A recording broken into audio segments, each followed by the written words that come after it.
Пока вы здесь, шкуры ваши у меня вот здесь. Я вам и царь, и бог, и прокурор.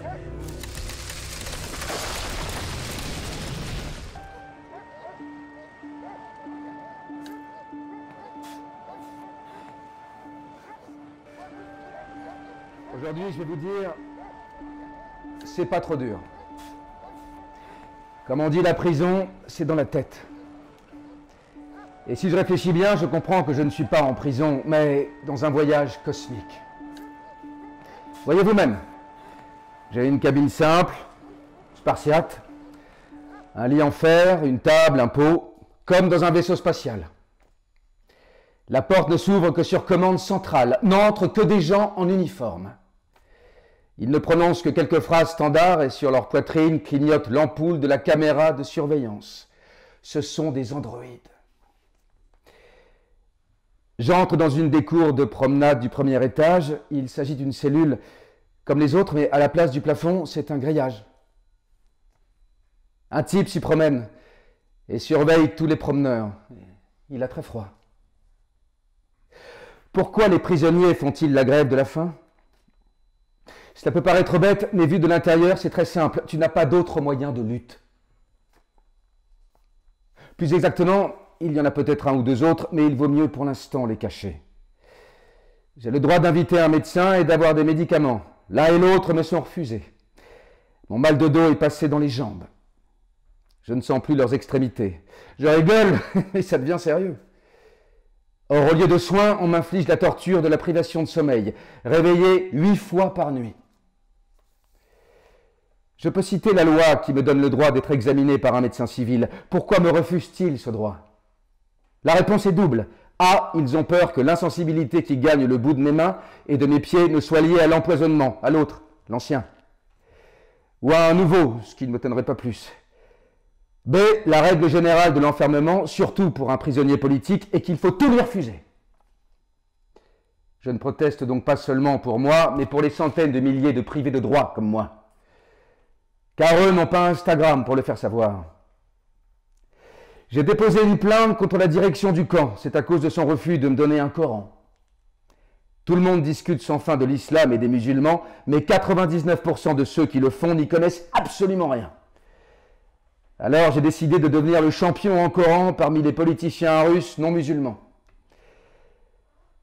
Hier soir, un avocat a pu me voir 5 minutes.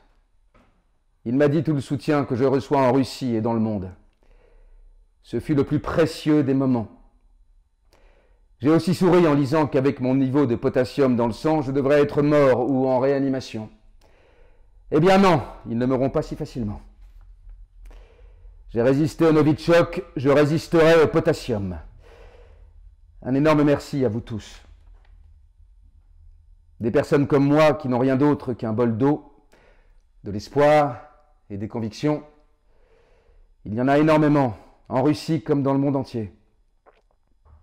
En prison et en liberté. Pour eux, le plus important est de sentir votre solidarité. Ce n'est pas grand-chose, hein. Ce n'est pas très compliqué. Mais il n'y a pas de meilleure arme contre l'injustice et l'illégalité. Merci à vous. Je ne vous trahirai pas. Le chat. Quand on t'a empoisonné, j'ai écrit que nous nous étions sortis de tout et que nous nous sortirions de ça aussi. Je peux dire la même chose à présent. Et peut-être auras-tu le temps de lire ceci contrairement à cette fois-là. Il n'y a rien dont nous ne nous soyons pas sortis. Tout ira bien. Forcément. Salut, c'est Navalny. Il m'est de plus en plus difficile de mesurer ce qui se passe réellement de votre côté. Hors des murs de ma cellule. L'un de mes avocats qui est venu me voir m'a raconté un peu ce qui s'était passé hier et franchement, 2 sentiments débordent en moi, la fierté et l'espoir. La fierté de faire partie de ce grand tout et beau, d'être l'un d'entre vous, l'un de ces honnêtes gens qui ne se taisent pas devant l'injustice et devant l'arbitraire, qui n'ont pas peur malgré toute cette hargne et cette haine qui déferle actuellement au Kremlin. Parce qu'ils comprennent Avoir peur aujourd'hui, c'est perdre, c'est hypothéquer et dilapider son propre avenir. Vous avez marché avec moi hier et aujourd'hui je vais coucher sur mon grabat, m'imaginer défilant avec vous, pour vous. Quant à l'espoir, c'est facile à comprendre. Le voilà le salut de la Russie. Vous. Vous qui êtes sortis, et vous qui n'êtes pas sortis, mais qui soutenez le mouvement. Et même vous qui ne le soutenez pas publiquement, mais qui sympathisez. Notre pays sombre dans les ténèbres. En ce 21e siècle prospère, le peuple de cette Russie est riche en ressources naturelles et de plus en plus pauvre. On ne se développe pas. On est à la traîne. Nous déclinons chaque année. Pour une seule raison, les vieillards décrépits, rétrogrades, stupides, mais méchants et rusés du Kremlin échangent les vies dignes et riches des citoyens de Russie contre des palais et des vignes pour eux-mêmes. Mais voilà, les gens défilent dans la rue. Donc ils savent, donc ils comprennent. Ils ne renonceront pas ni à leur avenir, ni à celui de leurs enfants, ni à leur pays. Oui, ce sera difficile et sombre pendant un certain temps. Mais ceux qui tirent la Russie en arrière sont condamnés par l'histoire. De toute façon, nous sommes plus nombreux. La Russie sera heureuse. Oh, vous êtes déjà 1 million. Je ne sais pas trop comment vous divertir, mais ma vie, ces derniers temps, consiste en postes de police, en tribunaux et en perquisitions. Vous m'écrivez que je suis forte. Je ne suis pas forte du tout. Je suis ordinaire. Je lis tous vos messages et je m'aperçois que tant de gens bien, forts et justes nous soutiennent, Alexei et moi, qu'il n'y a pas lieu de reculer ni d'avoir peur. Nous vaincrons de toute façon. Quand on a empoisonné Alexei en août, j'ai décidé d'écrire un mot de remerciement à chacun de ceux qui m'ont soutenu. J'ai fini de répondre à tous à la mi-septembre. Vous êtes si nombreux maintenant que je finirai de vous répondre au moment où il sera libéré peut-être. Aussi, je vais m'adresser à vous tous en même temps. Un grand merci à vous qui descendez dans la rue, qui écrivez et prenez de mes nouvelles. Je vais bien. Mon mari vient de m'écrire une lettre. Ma fille a ouvert un compte TikTok. Quant à moi, j'ai reçu une amende, juste pour avoir marché dans ma ville natale, comme tout le monde.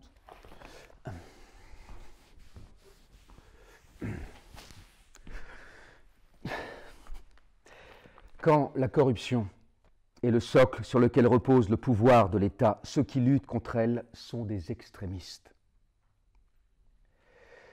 Cette nuit, le parquet de Moscou a déclaré la FBK, Fondation de lutte contre la corruption, et le réseau d'état-major de Navalny, organisation extrémiste. Je ne commenterai même pas l'aspect juridique de cette bouffonnerie que l'on appelle tribunal en Russie. Il suffira de dire que tous les dossiers de cette affaire sont classés secret d'État. L'audience s'est tenue à huis clos, et moi, non seulement je n'y ai pas participé, bien que nous l'ayons réclamé, mais on n'y a même pas convié. Appeler Navalny à comparaître, mais pourquoi faire ? Le procès ne s'intéresse qu'à la FBK, dont le fondateur se trouve être Alexei Navalny, et sont aussi mentionnés les états-majors de Navalny. Mais bon, quel rapport cela a-t-il avec moi, et pourquoi le faire intervenir à l'audience ? Une chose hautement symbolique. Au procès, pour représenter Poutine, on a fait siéger le procureur de Moscou, Denis Popov. C'est lui qui a été l'instigateur et qui, en tant que représentant de l'État, a saisi la justice pour faire de nous des extrémistes à titre officiel. Il vole, il touche des pots de vin, il plume les citoyens russes, il investit sa fortune dans des villas et des hôtels en Espagne et au Monténégro, il y a installé sa famille, et ici, vêtu d'un uniforme bleu marine, il garantit à Poutine et à ses fonctionnaires le droit de mener cette existence-là, en volant le pays et le peuple au nom de leur train de vie luxueux. Mais quelle différence ça fait du reste que nous nous appelions FBK, état-major ou autre chose? Nous ne sommes ni un nom, ni un bout de papier, ni un bureau. Nous sommes un groupe de gens qui rassemblent et organisent les citoyens de Russie opposés à la corruption, favorables à des tribunaux honnêtes et à l'égalité de tous devant la loi. Il y en a des millions. Vous en faites partie. Tant que vous serez là, nous ne disparaîtrons pas. À présent, nous allons assimiler tout ça, nous allons nous débrouiller, changer, évoluer, nous adapter. Mais nous ne renoncerons pas à nos objectifs et à nos idées. C'est notre pays, nous n'en avons pas d'autres. Et s'il vous plaît, vous allez rester avec nous. Suivez nos activités, soutenez-nous. Nous avons grand besoin de soutien. D'ailleurs, inscrivez-vous et participez au vote intelligent, qui est un appel à voter pour n'importe quel candidat, à l'exception de ceux de Russie unie, lors des élections à la Douma cet automne. Je suis certain que toute cette précipitation est liée à la peur que ce vote intelligent inspire au pouvoir. En prison aussi, on a montré le congrès de Russie unie et le discours de Poutine. Un spectacle saisissant. Une salle remplie d'hypocrites, dont le parti est au pouvoir depuis 20 ans déjà. Toutes ces années de contrôle absolu exercé sur la Douma pour y faire adopter n'importe quelle loi. Et devant eux s'exprime le menteur, l'hypocrite en chef. Toute sa vie, il a incarné la nomenclatura, un communiste soviétique grimé en démocrate helsinien. Devant eux s'exprime donc le menteur. Depuis 1995, il travaille au Kremlin et cela fait 22 ans qu'il dispose d'un pouvoir échappant à tout contrôle. Il s'adresse à la bande de voleurs dans la salle. « Les gars, ça fait 20 ans qu'il n'y a pas eu de réflexion en profondeur de nos écoles. »« Oh, mais c'est un scandale! Il faut y remédier, » répondent ces derniers. « Les gars, la population pauvre de notre riche pays producteur de gaz ne peut pas s'alimenter en gaz domestique. C'est cher! Allez, on va leur promettre de l'aide. »« Très juste! Nous leur faisons cette promesse avant chaque élection. Nous allons recommencer, sans lésiner, disent-ils avec enthousiasme. Tonnerre d'applaudissements, c'est l'ovation. Le congrès s'achève, puisque celui qui préside le parti, Dimitri Medvedev, est le voleur des voleurs, son nom ne sera même pas inscrit sur leur liste. À la place, il dresse un écran d'hypocrites. C'est les mêmes, venus de l'extérieur. Le médecin-chef de l'unique hôpital flambant neuf de Russie et le directeur de l'unique école riche de Russie. Comprendre, dans ce cas, personne n'osera nous critiquer. Et, tel un énorme éléphant qui volerait à travers la salle, survient une question à laquelle ni Poutine, ni sa Russie unie ne veulent répondre. Mais alors, pourquoi ne l'avoir pas fait plus tôt? Où sont passés les pétrodollars de ces 20 dernières années si les écoles sont laissées à l'abandon? Membres de Russie unie, n'y a-t-il pas un lien entre vos résidences dans la Roubliovka, banlieue huppée de Moscou, ou à Londres, et le fait que dans un pays qui compte 140 millions d'habitants, il y ait un hôpital et une école qui vous permettent de vous vanter avant les élections? Ce mensonge, cette hypocrisie sont répugnants et on ne doit pas les supporter en silence. Le vote intelligent. Pour la première fois au cours de ces nombreuses années, nous avons un instrument susceptible d'influencer le résultat. Il a démontré son efficacité à Moscou. Il fonctionnera partout en Russie. Oui, depuis longtemps déjà, ces élections sont des élections. Mais si vous allez quand même aux urnes, et il le faut, gardez en mémoire ces deux mots seulement, vote intelligent. Faites disparaître ce sourire infatué des visages des partisans de Russie unie. J'ai eu beaucoup de chance dans ma vie. Il y a 22 ans, j'ai rencontré non seulement le véritable grand amour, mais aussi mon meilleur ami. Alexei et moi nous sommes rencontrés alors que nous avions l'un et l'autre 22 ans. Et bien que nous ayons le même âge, il est tout de suite devenu un repère dans ma vie. À force de me mettre au même niveau que lui pendant toutes ces années, je ne peux pas me comporter autrement. Le samedi, le 23 janvier, je descendrai dans la rue, au centre de Moscou. Pour moi-même, pour lui, pour nos enfants, pour les valeurs et les idéaux que nous partageons. J'irai pour le politicien étonnant et si talentueux qui rend la Russie meilleure envers et contre tout. J'irai pour le type qui mène des enquêtes remarquables. J'irai pour l'homme que l'on empoisonne, mais qui n'abandonne jamais. J'irai pour cet homme que j'aime très fort. Lyosha, tu es mon âme sœur. Et je me battrai toujours pour toi. Yulia, ma puce, je te souhaite un bon anniversaire. Je t'adore, tu me manques. Porte-toi bien et ne perds pas courage. La vitre, tôt ou tard, nos paumes la feront fondre. Et les comédies redeviendront drôles. Je t'aime. Merci à vous tous pour cette rafale de vœux d'anniversaire. C'est très agréable. Bien sûr, ce ne sont pas seulement des vœux pour moi, mais aussi des témoignages de soutien pour Alexei. J'ai eu une famille super.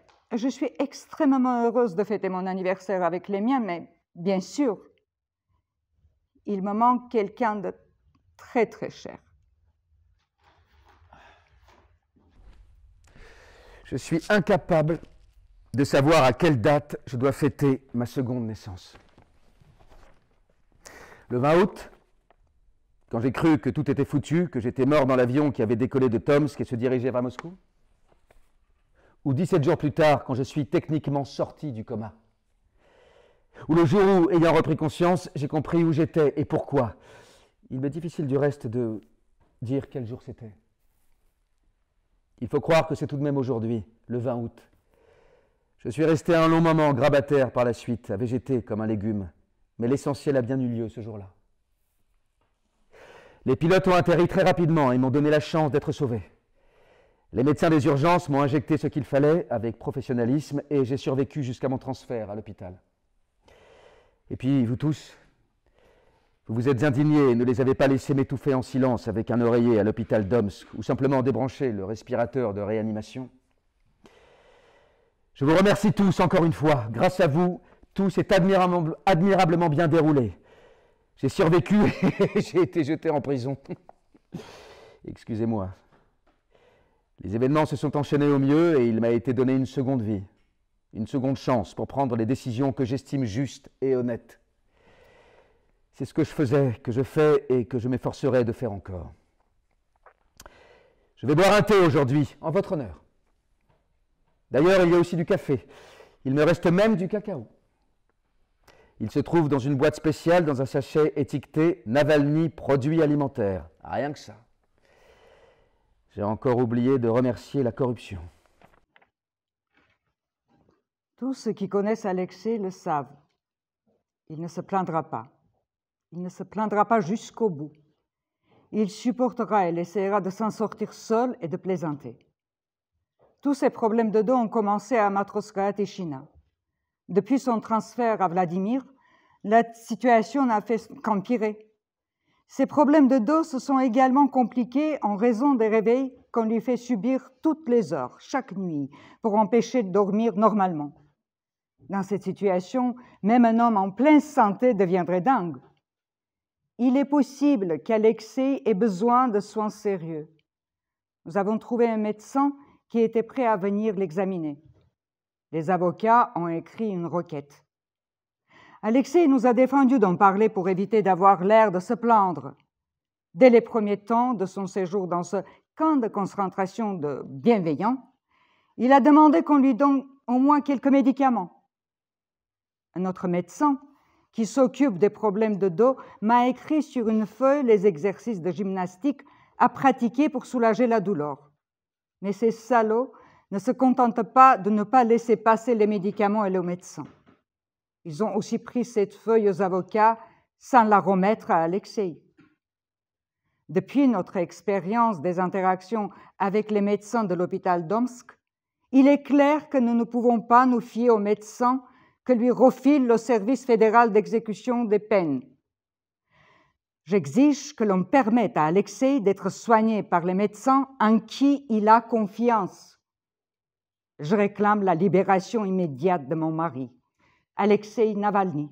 Chez vous, les dégonflés qui vivaient dans le confort, on bloque les sites internet. Chez nous, en revanche, dans le monde rigoureux des chapkas ou shankas et du hareng au fond des écuelles en fer blanc, on bloque directement les gens pour qu'ils n'écrivent pas si rien sur internet. L'impeur qu'inspire au Kremlin le vote intelligent est si grande que l'on m'a inclus dans ce dispositif de blocage. À présent, lorsqu'un de mes avocats vient me voir, on le laisse entrer, mais plus volontiers dans une pièce avec un parloir où nous discutons à travers une vitre, jusqu'à ce qu'un agent de la colonie survienne pour nous annoncer que cette rencontre sape l'ordre du jour et qu'il y mette un terme. On me ramène alors dans mon baraquement. C'est tout à fait illégal et très ostentatoire. Mais pourquoi? Eh bien tout ça, c'est à cause de vous. Je milite ici à longueur de journée pour que vous alliez aux urnes le 19 septembre et que par le biais du vote intelligent, vous mettiez une dérouillée à Russie unie. Plus je convaincrai de personnes, plus les chances seront grandes pour nous de dégager une poignée de ces abjects voleurs poutiniens de la Douma.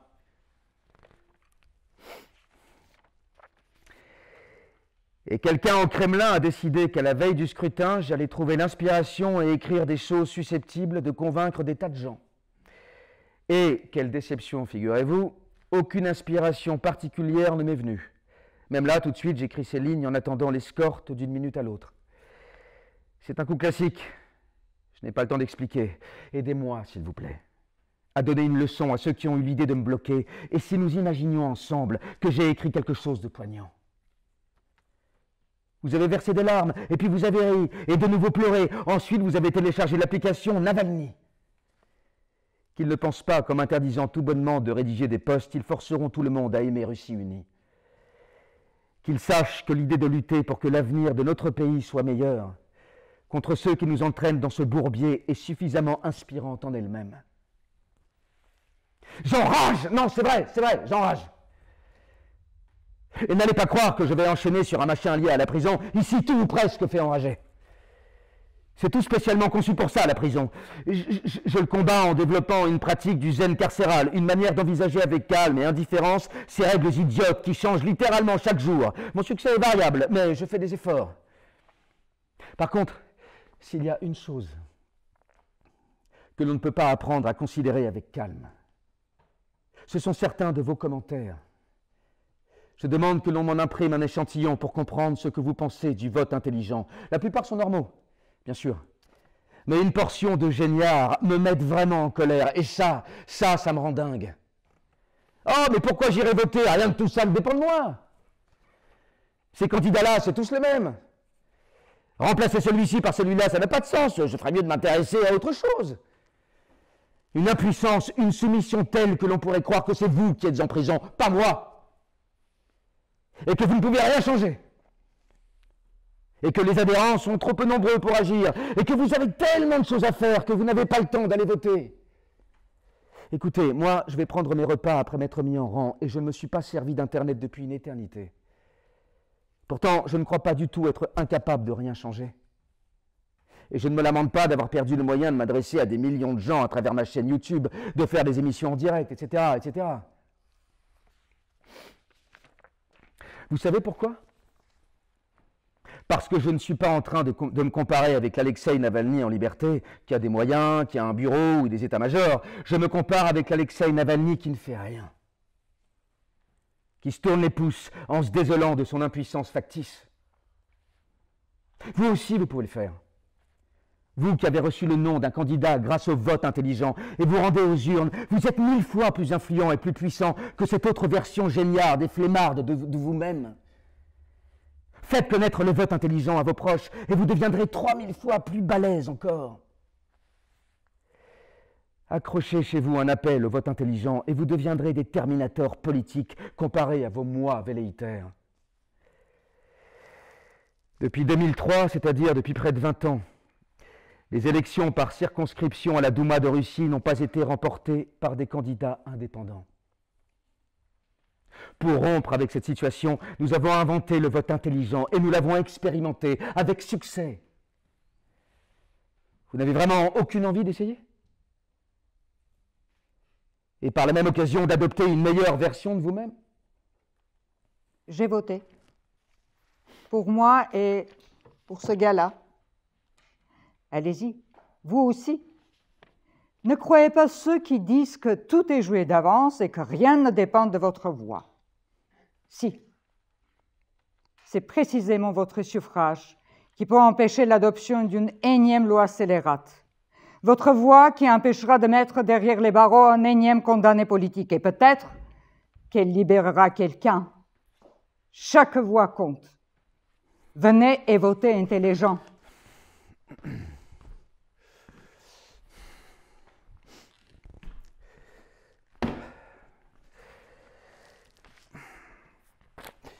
J'adore ce moment où tu te demandes avec tes avocats quand ils sont arrivés, alors comment ça se passe en liberté? Et eux de te répondre, bon rien, c'est comme d'habitude.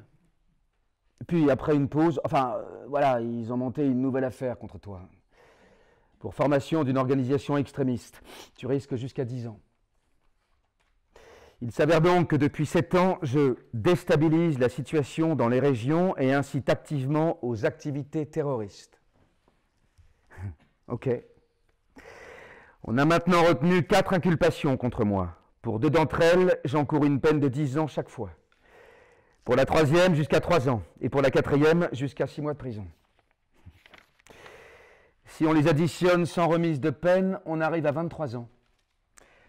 Bon, bien sûr, ils sont capables de trouver encore autre chose. Toujours est-il que le total des peines cumulées ne peut excéder 30 ans. Alors, ne vous inquiétez pas, je serai libéré au plus tard au printemps 2051. En prison, on attend sans arrêt.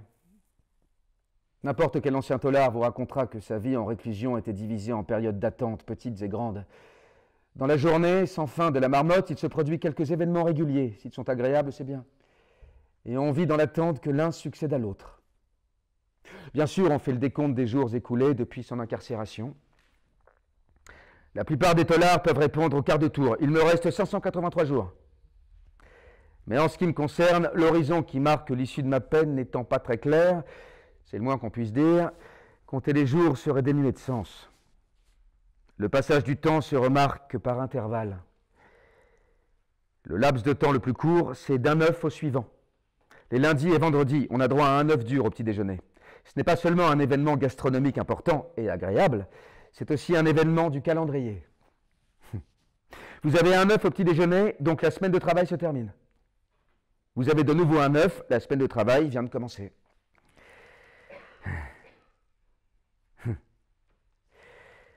Enfin, il y a le plus important, la visite prolongée. 4 fois par an pour un tôlard relevant du régime général. 1 fois par trimestre, des membres de votre famille peuvent vous rendre visite et vous communiquer avec eux, non pas par téléphone à travers une vitre, mais, oh joie, en direct. 3 jours avant ce rendez-vous, assis dans la cuisine du baraquement, une grande tasse de thé à la main, alors que je regardais le tabouret vide à côté de moi, je me suis surpris à imaginer que Yulia y était assise. Et j'ai engagé avec elle une conversation en pensée. Du genre, je lui dirai ceci, et puis elle me répondra cela. Alors je ferai cette blague, et puis elle se mettra à rire. C'est une façon légère et plaisante de perdre un peu la boule. Plus la date approche, plus vous êtes fébrile. Pour ne pas oublier l'essentiel, vous écrivez sur un bout de papier quel sujet aborder, quelles questions vous allez poser. Le jour de la visite, le temps s'arrête. Il s'étire de façon insupportable. Des puissances supérieures vous jouent des tours et ricanent. Et puis, ouah, enfin. Condamné Navalny, préparez-vous pour la visite. J'écris ces lignes assis dans une véritable cuisine avec des plaques de cuisson. D'une des salles de rendez-vous. Yulia dort encore dans notre chambre et je suis allé me faire un café et préparer des œufs avec de la poitrine de porc. C'est le pied, non? Oh que oui. Et d'ici 5 heures de nouveau, condamné Navalny, préparez-vous pour la fin de la visite. Et le compte à rebours recommencera. Je suis restée un peu en prison. C'était génial. Un rendez-vous prolongé avec un détenu dans une prison russe dure 3 jours et se déroule ainsi.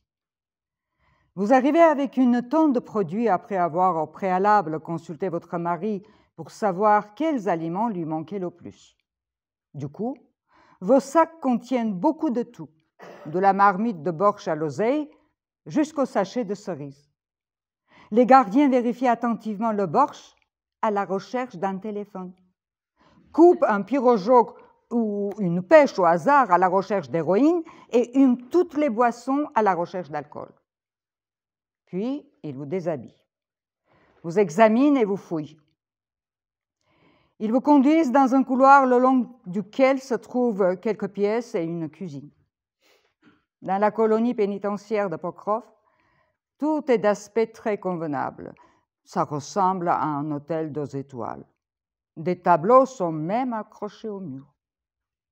Puis ils amènent un homme très amaigri, laid et souriant, en combinaison de prison. C'est mon mari. Et vous passez 3 jours dans cet espace clos avec des salles de rendez-vous et une cuisine, sans vitre, ni barreaux. L'homme que j'aime à mes côtés. Je tends la main et le touche tout en m'étonnant que personne n'essaie de s'interposer. Au bout de 3 jours, ça se termine. On remet sa combinaison à mon mari et on l'emmène. À ce moment-là, l'envie de l'enlever est très forte, mais pour toute arme, je n'ai que la marmite qui contenait le borsch. Dans notre baraquement, le poste de télévision combat l'OTAN à longueur de journée, avec véhémence. Poutine lui-même geint sur l'OTAN, qui est à nos portes sans qu'on puisse plus reculer. À croire que toute la Russie ne vit qu'à travers cela et que les autres actualités n'intéressent plus personne. Sur ces entrefaites arrive mon avocat qui me raconte les nouvelles de la vie réelle. L'un des très proches oligarques de Poutine, un de ceux qui lui servent de porte-monnaie, Roman Abramovich, a obtenu la nationalité portugaise, d'un État membre de l'OTAN donc. Il a finalement trouvé un pays où l'on peut verser des pots de vin, faire des paiements semi-officiels et officiels, tout en s'en retrouvant dans l'Union européenne et dans l'OTAN, pour ainsi dire, de l'autre côté de la ligne de front de Poutine. Abramovich s'est également offert un cadeau de fin d'année. Il s'est acheté un nouvel avion, un Boeing 787 pour 350 millions de dollars. L'engin a été fabriqué dans le premier pays de l'OTAN. Et l'argent est allé enrichir l'économie du dit pays. 10 superjets de construction russe coûtent aussi cher. Au cas où quelqu'un l'aurait oublié, c'est de cette façon qu'Abramovich a constitué la majeure partie de sa fortune. En 1997, il a privatisé Sibneft, une des principales compagnies pétrolières de Russie, pour 100 millions de dollars. En 2005, il a conclu avec Poutine le marché du siècle. L'État, représenté par Gazprom, lui a racheté Sibneft, mais cette fois pour 13,1 milliards de dollars. C'est génial, non? Autrement dit, ils ont retiré 13 milliards de dollars de nos poches. C'est justement cet argent qui sert à acheter des clubs de football, des biens immobiliers et des avions. Ce même argent qui afflue vers Poutine lui-même. Dans notre enquête, nous avions dit que le palais de Poutine, à Gelendzhik, avait aussi été construit avec l'argent d'Abramovich. Le tour est joué. À bord d'un avion des plus coûteux s'envole le porte-monnaie de Poutine à destination d'un pays de l'OTAN. Quelle audace! Et tout le monde est content. Poutine et Abramovich dérobent l'argent du budget et l'investissent en Occident. L'Occident se fait peur à l'idée de l'agression de Poutine en Ukraine, mais il accorde la nationalité portugaise à l'un de ses oligarques de confiance. Les fonctionnaires portugais portent des valises remplies d'argent. L'économie des États-Unis encaisse 350 millions de dollars. Les animateurs de télé russes, la bave aux lèvres, portent Poutine au nu pour sa lutte contre l'OTAN. Un cycle idéal d'hypocrisie et de corruption. Et seul le triste citoyen russe, qui a payé pour tout ça, compte ses sous dans les magasins. Lui restera-t-il assez d'argent pour acheter une bouteille de vodka et 3 mandarines pour le Nouvel An? Le documentaire sur Alexei, sur moi aussi un peu et sur tous ces incroyables événements qui nous sont arrivés ces 2 ou 3 dernières années, sort enfin. La première aura lieu très prochainement. Le film pourra ensuite être vu sur HBO Max, alors abonnez-vous. Et puis, je suis redevable à un excellent réalisateur, un type très bien, Daniel Royer. Merci à toi et à ton équipe pour ces mois. Vous êtes super. Ah, je suis en train d'écrire ce post et je brûle. Je meurs d'envie de voir sur quoi j'écris. Mais ma seule chance d'avoir une version satisfaisante serait que quelqu'un fasse des cartes postales comme celle-ci et me les envoie en prison. De toute façon, vous saviez déjà que nous sommes magnifiques et que Poutine est un voleur et un menteur. Mais une preuve supplémentaire ne fait pas de mal, n'est-ce pas? Voici donc 500 photographies documentaires prises dans le palais de Poutine, dont je vous ai parlé il y a 1 an. Tout s'y trouve confirmé, jusqu'à la barre de pole dance dans le club de striptease. Il y a 1 an, vous nous avez aidés. Vous n'avez pas seulement démoli la censure, vous l'avez piétinée et réduite en poussière. Tout le monde a vu l'enquête sur le palais et la propagande a dû encore mentir avec acharnement pendant 6 mois pour sauver tant soit peu l'image du papy de l'aquadiscothèque. Faisons de notre mieux cette fois encore. C'est important que chacun participe. Post, repost, story, TikTok, montrez-le à votre grand-mère si vous voulez. Bref, regardez par vous-même et faites passer à tout le monde. Il y a tout juste 1 an, je suis rentré chez moi en Russie. Je n'ai pas pu faire un pas dans mon pays en homme libre. On m'a arrêté avant même le contrôle aux frontières. Le héros d'un de mes livres préférés, Résurrection de Léon Tolstoï, déclare « Oui, de nos jours en Russie, le seul endroit convenable pour un honnête homme, c'est la prison. » C'est bien dit, mais c'était faux à l'époque. Et ça l'est encore aujourd'hui. Des gens honnêtes, il y en a beaucoup en Russie. Des dizaines de millions. Ils sont même beaucoup plus nombreux qu'on veut bien le croire.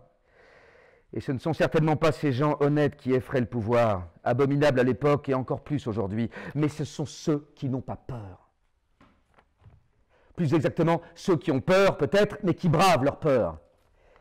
Ils sont très nombreux aussi. Nous les rencontrons sans cesse en différents lieux, des meetings aux médias restés indépendants, et même ici, sur Instagram. J'ai lu récemment que des employés du ministère de l'Intérieur avaient été licenciés pour avoir liké mes posts. Ainsi, dans la Russie de 2022, même un like peut être une manifestation de courage. C'est là que réside l'essence de la politique, par-delà les époques. Le petit tsar, désireux de s'arroger un pouvoir autocratique et sans contrôle, doit effrayer les gens honnêtes qui ne le craignent pas. Et ceux-là doivent à leur tour convaincre leur entourage qu'il n'y a pas lieu d'avoir peur. Les gens honnêtes sont nettement plus nombreux que les gardes du petit tsar. À quoi bon vivre toute sa vie dans la peur et en plus se faire dépouiller quand on peut tout arranger autrement, de façon plus juste? Et c'est un jeu de bascule sans fin, ou de tir à la corde. Aujourd'hui, vous êtes courageux, demain, vous aurez peut-être légèrement pris peur, le surlendemain, on vous aura fait une telle frayeur que vous serez découragé, et puis le surlendemain, vous serez de nouveau courageux, et ainsi de suite.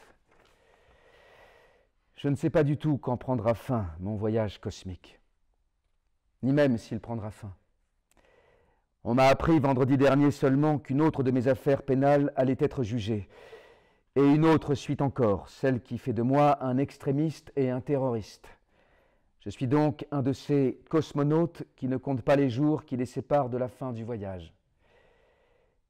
Qu'est-ce qu'on peut compter? Des gens ont même fait 27 ans de prison. Mais si je me retrouve dans cette équipe de cosmonautes, c'est justement parce que j'ai fait de mon mieux pour tirer ce bout de la corde.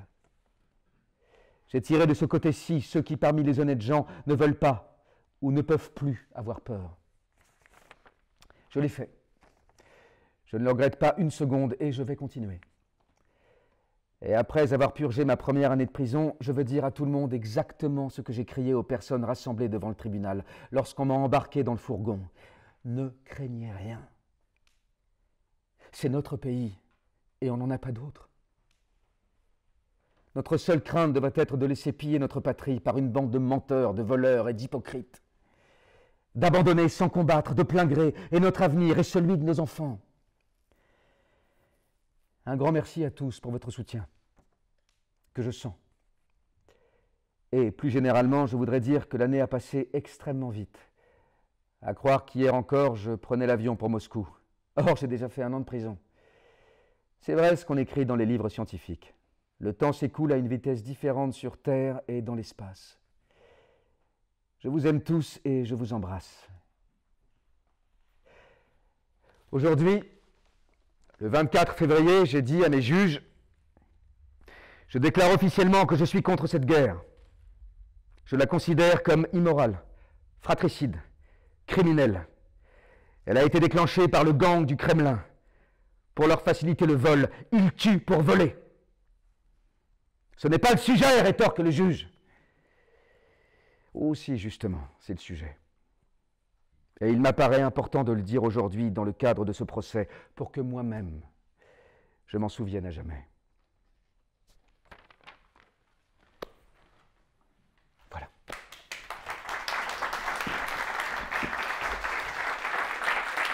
Merci.